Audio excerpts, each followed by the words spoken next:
Here are your top news stories from eWEEK, sponsored by Dell and Intel. Today's topics include Oculus founder disses Apple over the power of its computers to run virtual reality. Apple provides technical support via Twitter for the first time. Dell beefs up security services for its data center and the cloud, and Google touts machine learning and the cloud to build recommendation engines.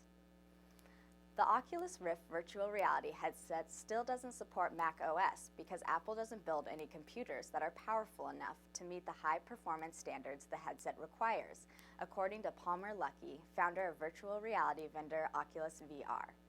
In fact, said Luckey, a Mac release could only come if Apple upped its performance game, according to a March 2nd story by Shack News. Apple has been providing technical support to its customers for years on its website, by phone, and inside its Apple stores. But until now, Twitter was not a place where users could find help. That changed on March 3rd when Apple unveiled its @Apple support page on Twitter. Now available on Twitter, users can find tips and tutorials from Apple advisors who will be available to answer questions daily from 5 a.m. to 8 p.m. Pacific time. Dell, which is much more well known for PCs, storage, and servers than for its security acumen, made a lot of news last week in the data protection category.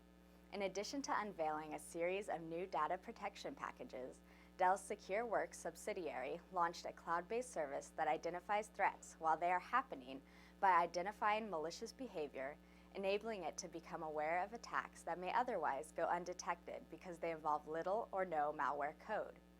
Finally, Patrick Sweeney, Vice President of Marketing and Product Management for Dell Security, told eWEEK at the RSA conference about SonicWall's new capture service, a sandboxing technology that competes with FireEye, LastLine, and others. Google has released a primer of sorts for enterprises on how to use its machine learning and cloud platform technologies to build an online recommendation engine for their websites.